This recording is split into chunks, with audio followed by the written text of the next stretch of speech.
Lahat kayo merong negosyo o siguro trabaho. And yet many people are still struggling. Alam mo bakit? Kasi imbes na padamihin, inuubos ng mga tao. Kaya never sila yumayaman. Kung gusto nyo talaga magkaroon ng abundance, wherever you are today, dapat ang tanong mo, anong meron na ako? Kung anong meron ka na, kailangan natin yan gamitin. Kailangan natin gamitin yan, palaguin natin. And ang basihan pa natin ng paglago ng tao is abilidad. Hindi education, hindi pera, abilidad. Iba ang abilidad sa education. Ako, I always say this, knowledge is useless unless you know how to use it. Ability means, alam ko paano siya gamitin. Okay? And then, may abilidad tayo, may konti tayong pera, dapat gawin natin magpadami ng pera parate. Habang kumikita ka, papadamihin nyo yan. Lahat kayo merong negosyo o siguro trabaho. And yet many people are still struggling. Alam mo bakit? Kasi imbes na padamihin, inuubos ng mga tao. Kaya never sila yumayaman.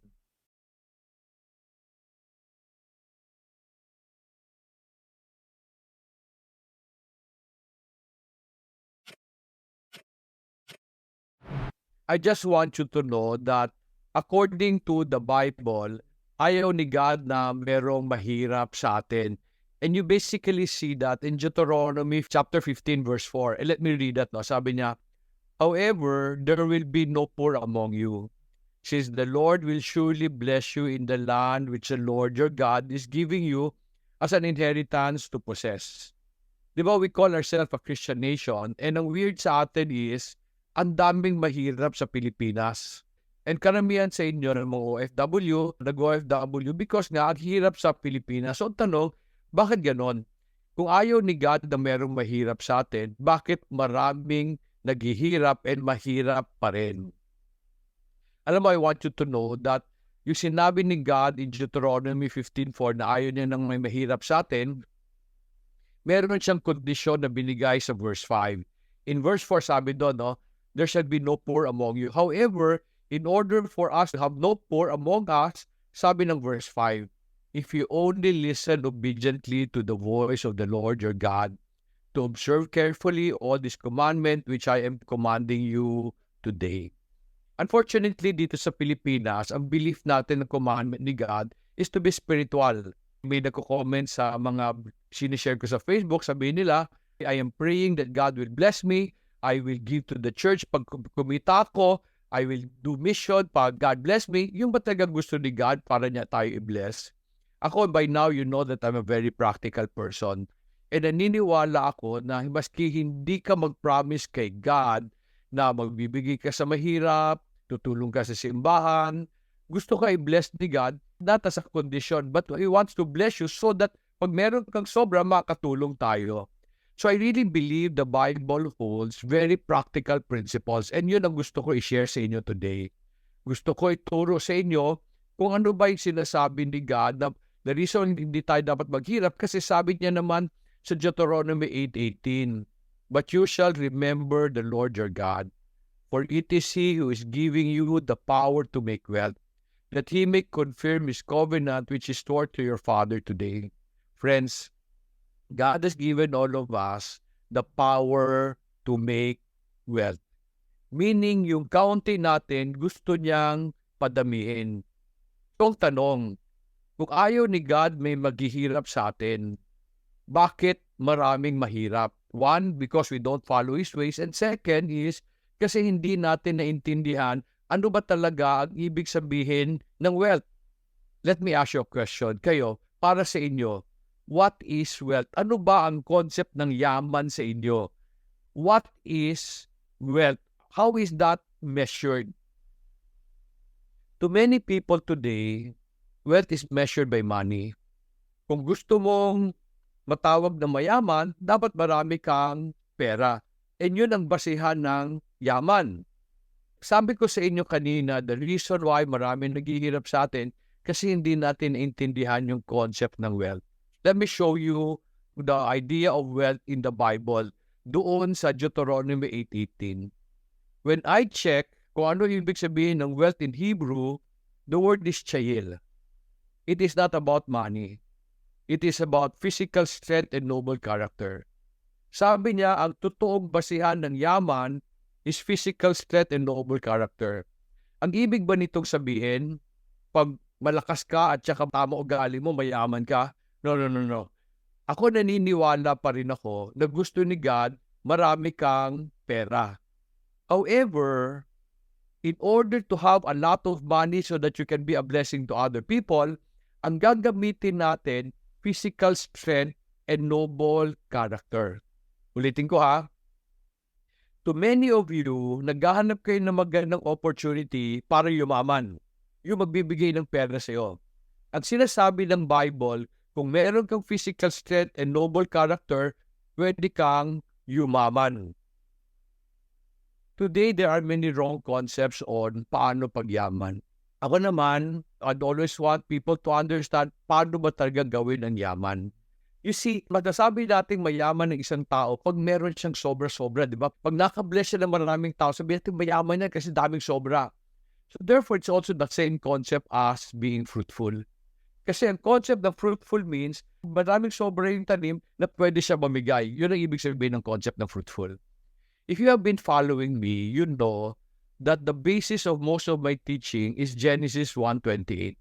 God blessed them, and God said to them, "Be fruitful and multiply, and fill the earth and subdue it, and rule over the fish of the sea, over the birds of the sky, and over every living thing that moves on the earth." Sabi ko sa inyo kanina from the very beginning, ayaw ni God may mahirap. Instead, ang gusto niya, lahat kayo may overflowing abundance para kayong namunga. The reason why I use this verse as my life verse is kasi na-realize ko, when God sent this to us, He was showing us a model kung paano magkaroon ng abundance. Gusto niya gayahin natin ang tanim. How does a plant really become fruitful? How does it create abundance? The first thing I would like you to know, and as I share this with you, I want you to know that gagamitin ko ito para explain sa inyo paano ba ang gumawa ng yaman. So we will use the plant as a model. The first thing you need to understand about the plant is that a plant starts its life with what it has and only what it has. Ano ibig sabihin? Ang isang tanim nagsisimula sa isang similya o sa binhi. And that is enough. Ulitin ko ha. Kailangan yung maintindihan na ang tanim nagsisimula kung anong meron lang siya. Alam ba nyo pag ang isang tanim na nagsisimula, nag-germinate, lagyan nyo man naming fertilizer, ikamamatay ng tanim yan? And it's the same in business. In life, it's the same. Pag nagsisimula ka ng buhay, nangutang ka ng maraming pera, huwag ka maglala, mawawala yan. And I'll tell you bakit. Okay? In order for the plant to go from seed to fruit, ang tanim must work hard to become healthy para siya mamunga eventually. Ang health ng tanim is based on its roots. And if you've heard me talk before, I will always tell you that the roots represents the plant's ability to be able to get the nutrients around it and create food. And then para lumaki ang tanim, para siya maging healthy, ang kailangan niyang gawin is it will make more food from the food it has produced already.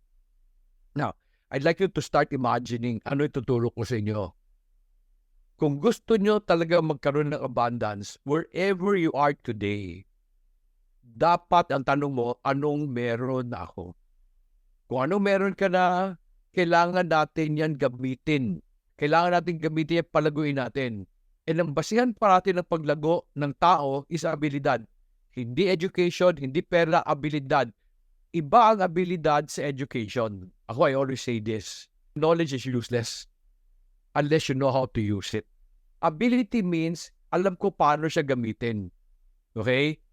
And then, may abilidad tayo, may konti tayong pera, dapat gawin natin, magpadami ng pera parate. Habang kumikita ka, papadamihin nyo yan. Lahat kayo, merong negosyo o siguro trabaho. And yet, many people are still struggling. Alam mo bakit? Kasi imbis na padamihin, inuubos ng mga tao. Kaya never sila yumayaman.